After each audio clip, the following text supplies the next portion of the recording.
Dans ce tutoriel, nous allons voir comment rajouter la fonctionnalité de modification d'un élément à l'intérieur d'une liste dynamique. Donc, on a déjà fait la notion de l'ajout, de la suppression. Maintenant, on va faire de la modification.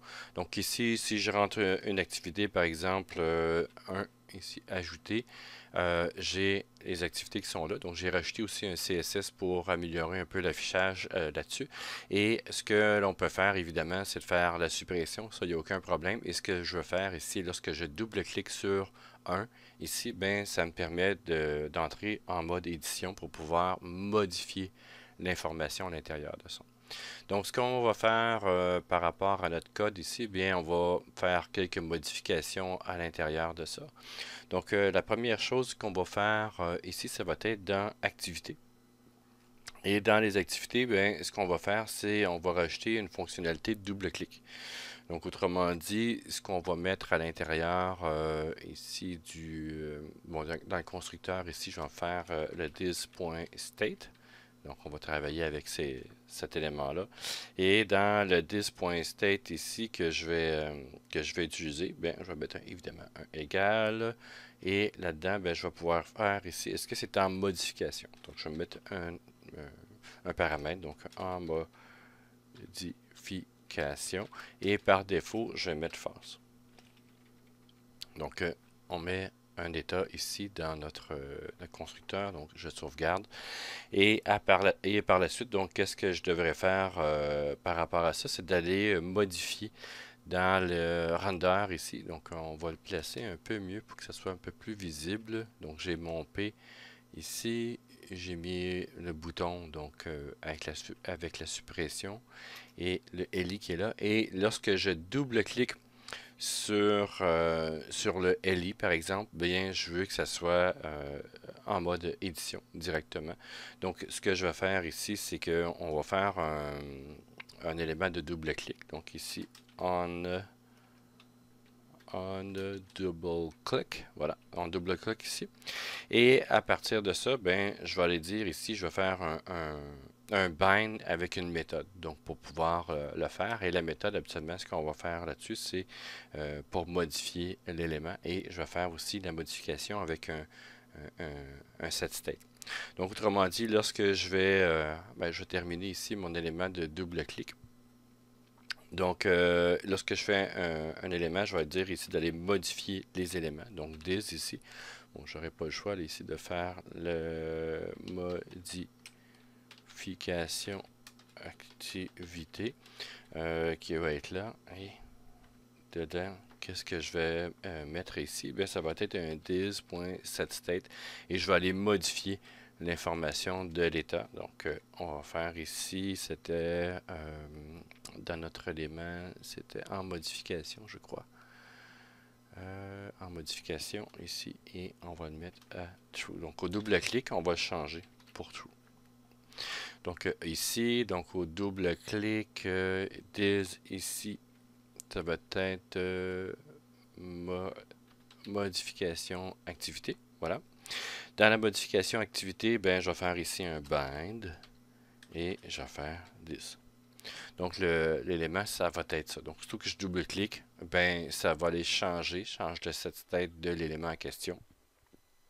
Et on va le changer ici à true. Donc c'est chacun des éléments, donc activité, c'est un élément, donc un élément de ma liste. Donc en faisant ça ici, je sais pas si on peut déjà le voir en rajoutant, mettons, je mets double-clic ici, il semble pas encore se faire, c'est pas très grave, oui, parce que j'ai pas fini ma logique là-dessus.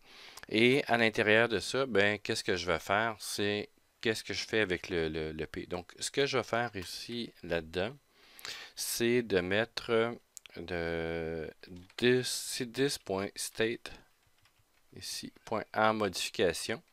Donc, si ça, c'est tout dépend de ça ici, ça va faire un élément ternaire. Donc, si ça, c'est en modification, donc si c'est vrai, je vais mettre un input et si c'est faux, je vais mettre quelque chose d'autre.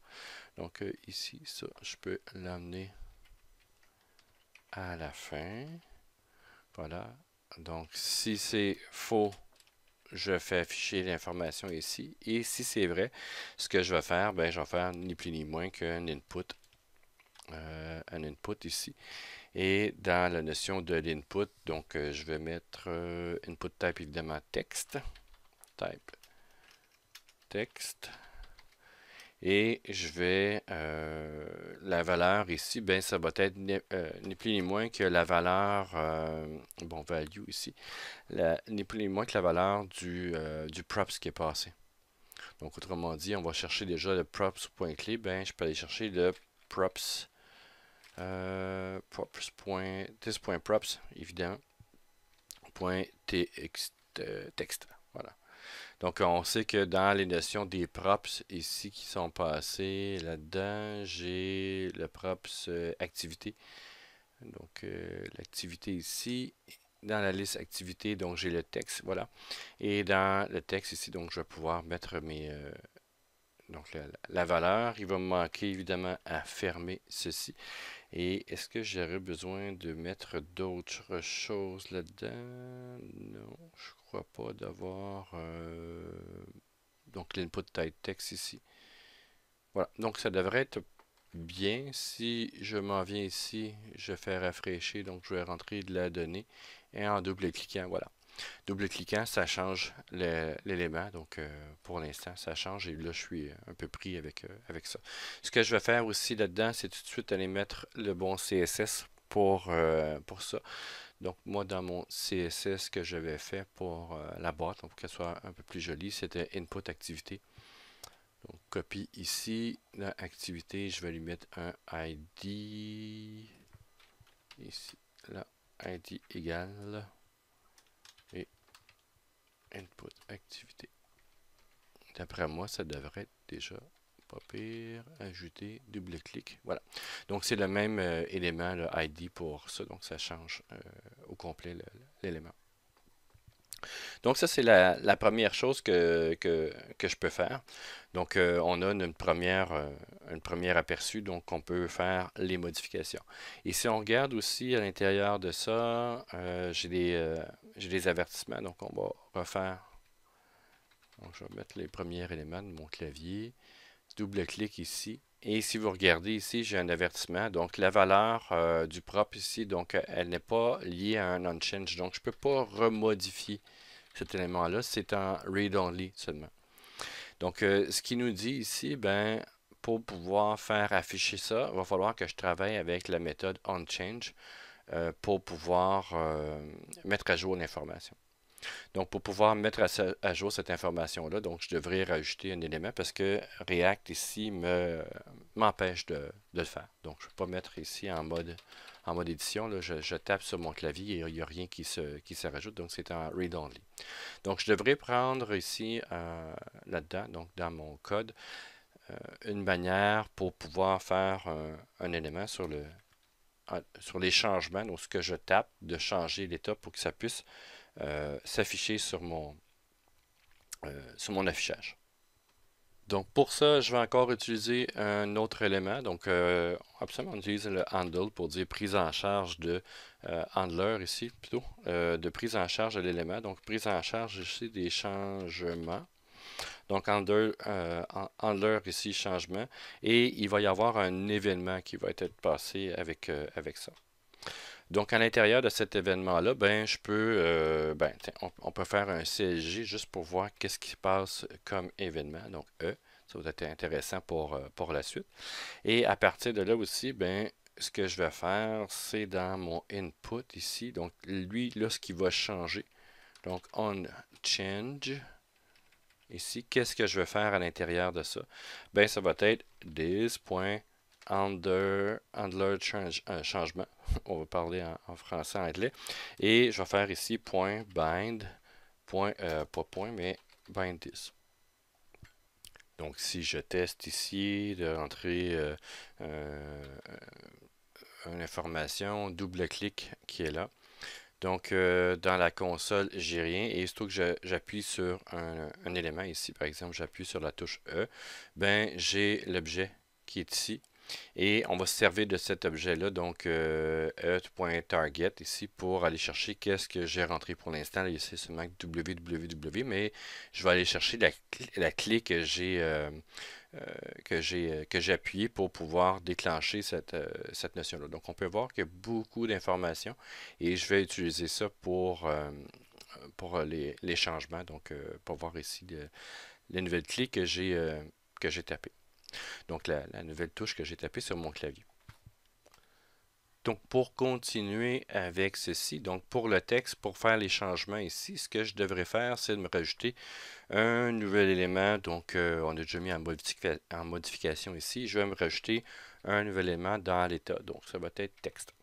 Dans texte ici, ben, je vais rajouter le texte qui provient déjà de l'élément. Donc, ici, dans liste activité, je vais passer texte de this.props.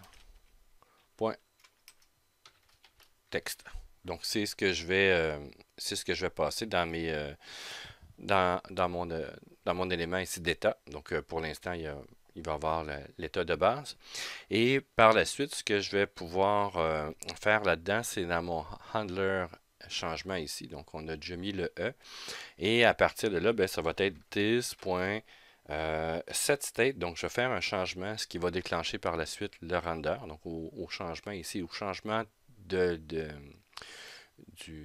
l'input, je déclenche la méthode qui, elle, va aller changer l'état, qui va rechanger le render ici. Donc, à partir de ça, ici, c'est le setState. Bien évidemment, qu'est-ce que je vais faire? C'est que je vais changer le texte. Et le texte, ça va être quoi? Ben, le texte ici, ça va être ni plus ni moins que E. Et on va mettre le target et le value. Donc, E.target.value. Donc, c'est l'élément que je vais passer. Donc, ça va être le nouvel élément qui est là-dessus. Et pour pouvoir avoir un changement ici, bien, dans mon render, je devrais passer le même type d'information. Donc, ça va être ici, this.state. .text. Donc, au lieu le props, on va passer par le state ici, au changement. Il va aller rechercher les informations. Si ça va bien, on va sauvegarder. On va faire afficher ici, donc un élément ajouté, double-clic, je tape dessus et vous pouvez voir qu'à chaque fois que je rentre un élément du clavier, ça fonctionne. Donc ici, il détecte les changements. Donc l'élément, juste cet élément-là ici, a été mis à jour à chaque fois que je tape l'information à l'intérieur. Donc ici, on peut voir que c'est changé et si on regarde dans les événements ici de ceci, donc j'ai le target qui est là et la valeur, en principe, input, ça c'est l'ID, mais je devrais avoir la valeur qui est modifiée. Donc, bon, value ici, voilà. Donc la valeur ici qui est modifiée à chaque fois. Donc ça, c'est pour la notion de rendre le input text, donc ici de ne pas l'avoir en mode read-only comme React nous propose, mais de le changer avec l'OnChange. Donc il avait déjà donné un aperçu de savoir comment le faire. Donc si on revient ici, le log, je n'ai plus vraiment de besoin. On sait que ça fonctionne et on sait qu'est-ce qui sort comme type d'information. Maintenant, ce que je vais faire, c'est trouver une manière pour l'acceptation des modifications. Donc, je vais utiliser la touche Entrée du clavier pour pouvoir le faire. Je pourrais rajouter un bouton, mais on va utiliser la touche Entrée. Et de là, qu'est-ce que je vais faire? C'est lorsqu'on appuie sur la touche Entrée, ben de faire, non pas seulement de faire la modification à l'intérieur de l'affichage, mais aussi de faire la modification dans le app ici, donc au niveau parent. Et comme j'ai déjà passé le app par les props ici, ben, tout ce que je vais avoir besoin de faire, c'est de rajouter une fonction qui permet de faire la modification ici et de demander à l'élément enfant ici de pouvoir faire cette modification-là. Donc, allons dans le app ici, rajouter le nouvel élément. Donc, ici, ça va être modification activité. On va rester dans le même pattern donc, que ce qu'il y avait déjà ici.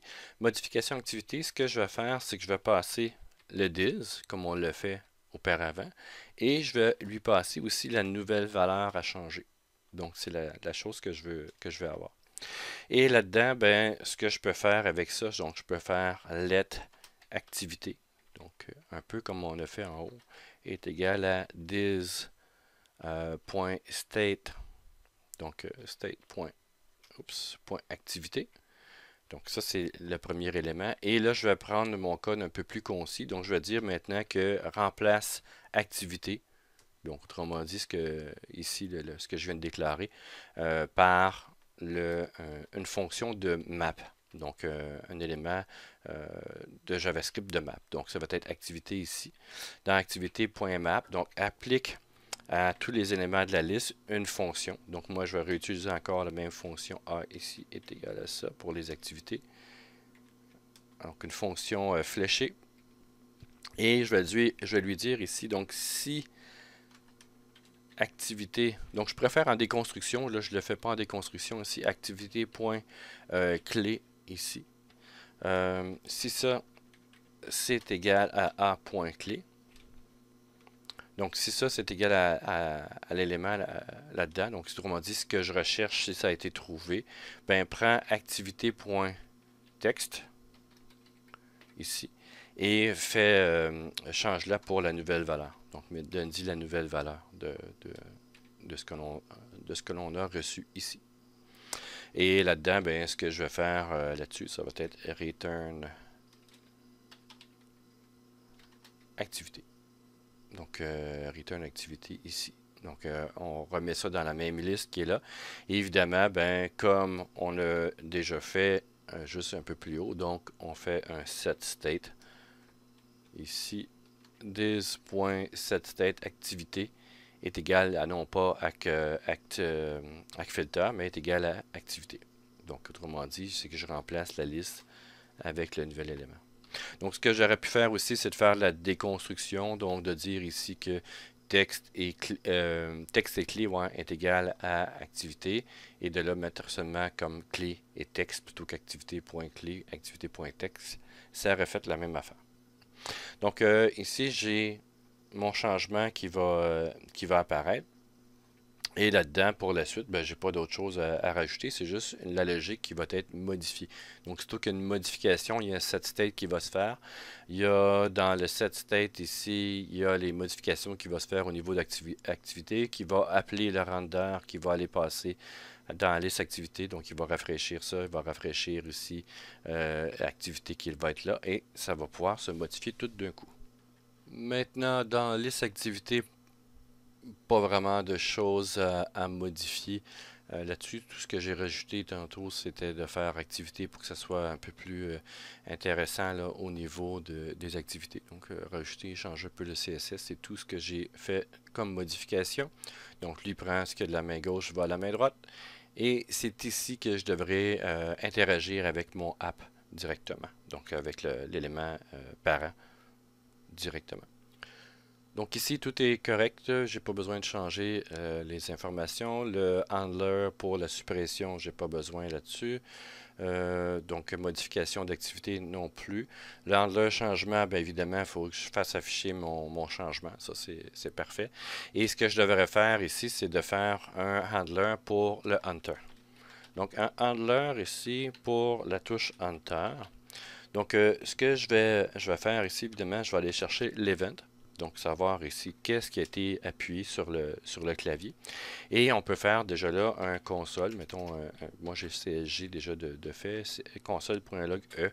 Donc, on va pouvoir aller voir qu'est-ce qui se passe là-dedans. Donc, je sauvegarde. Ça semble compilé avec quelques warnings. C'est avec quelques avertissements. Là, il manque là, un triple égal pour activité JS 3224. Ligne 32. Ligne 32, expected 3 ici. Donc, il y en a eu seulement 2. Ouais, c'est ça. Donc, je regardais un peu plus tard pour ces petites spécifications. Mais pour l'instant, ça fonctionne. C'est bon signe. Donc, ce que je vais faire là-dedans, c'est dans mon return ici du LI. Je vais aller faire... Donc, on a déjà ici le bind. Donc, il va aller vérifier. Si ça, c'est vrai, on met l'input. Et c'est dans l'input ici que je devrais mettre le hunter. Et si c'est faux, ben, il affiche comme si c'était un élément bien ordinaire. Donc, on va aller faire les modifications ici sur ça. Donc, sur l'onChange, on va rajouter un nouvel événement. Donc ça va être ici on. Et peut-être plusieurs sont habitués de mettre on key press. Ce n'est plus vraiment autorisé. Là, ça va disparaître dans les prochaines versions. Donc maintenant, ce qu'on va utiliser, nous, c'est on key down. Donc là-dessus. Et pour le on key down, qu'est-ce qu'on va faire avec ça? Ben, c'est qu'on va aller chercher la notion du diz.handler. Handler ici, enter. .bind. Donc, on va toujours lui faire le bind ici avec le this. Donc, on va y faire cette notion-là. Donc, à chaque fois qu'il y a un key down, on va faire le bind ici avec le this et on va aller voir dans la console ce qui se passe. Donc, je vais toujours rentrer un premier élément. Je vais dans la console, je vais supprimer ici pour nettoyer le tout. Double-clic. Donc, ça fonctionne. La touche Enter ici et ben, c'est n'importe quelle touche qui va réagir. Hein. Et on peut aller voir ici que j'ai le key, c'est le Enter. Donc, ce que je devrais déjà faire ici, c'est de savoir quelle touche que la personne a rentrée. Parce que si je rentre un autre 1 ici, ben, ça déclenche aussi, mais ça ne veut pas dire que c'est juste le Enter. La clé ici qui a été, la touche qui a été rentrée là-dedans, je devrais avoir le key ici, c'est la touche 1 que je viens de rentrer. Donc, on va pouvoir déjà mettre un élément ici du console.log. Donc, à l'intérieur de ça, je vais mettre déjà là si if ici e.key est égal enter. Donc, est égal à enter ici. Si ça c'est vrai, qu'est-ce qu'on va faire là-dedans? On va faire le changement du state. This.setState. Donc, on va faire la modification. Donc, déjà là, on va lui dire, ben, tu n'es plus en mode modification. Donc, en modification, ici, on va le mettre en false. Donc, autrement dit, il va repasser sur render, il va changer l'élément là-dessus. Et ce qu'on va faire aussi à l'intérieur de ça, c'est qu'on va faire this.props.app. .modification. Donc ici, qu'est-ce que j'ai mis comme élément? Modification activité. Donc je vais aller changer à la source mon élément. Donc point propre modification activité. Je vais lui passer le diz comme j'ai fait auparavant avec la suppression. Et je vais lui passer aussi la nouvelle valeur qui est quoi? Ben c'est e.target.value. Donc, c'est la valeur, ma nouvelle valeur de mon élément.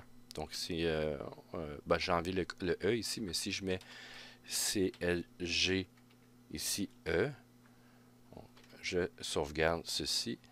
En double-cliquant ici, j'ai mon information. Donc, en faisant les changements ici, je devrais avoir l'élément target. Dans target, je devrais avoir l'élément value. Et dans value, ce que j'ai rentré tantôt, c'était un autre 1. Donc, c'est la nouvelle valeur que je vais rajouter.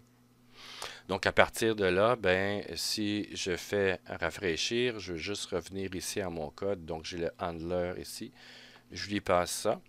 Donc, ma méthode, elle va être appelée avec le diz ici, la valeur. Ça va faire ça. Ça va redéclencher un set state qui va remettre à jour les informations et ça va redescendre de l'autre côté les éléments. Donc, en faisant ça ici, donc si je tape le W ajouter, je double-clique, ça change. Je mets W encore une fois, je tape la touche Enter. Ça change en phase et ça rajoute le nouveau W. Je vais avoir un autre élément ici. Donc, je vais faire Martin, Enter, ça a changé Martin ici. Et on peut aller voir aussi dans les notions, là, si je faisais afficher les notions du set state, donc dans les components ici, ben, on peut voir qu'il y a une seule clé. Donc, si je supprime la clé supprimée, si je fais un nouvel élément, mettons A, ici, ajouter, double-clic ici, je fais les modifications. Donc, je rajoute des informations ici, je fais la touche Enter, c'est la même clé qui a été changée. Donc, je supprime, ça change. Donc, autrement dit, j'ai été changé à la source, à la base, les différentes informations pour ça. Donc, on a ici une liste sur laquelle on peut faire des modifications dans les deux sens. Et on va utiliser des handlers ici dans notre code pour pouvoir faire toutes ces modifications-là.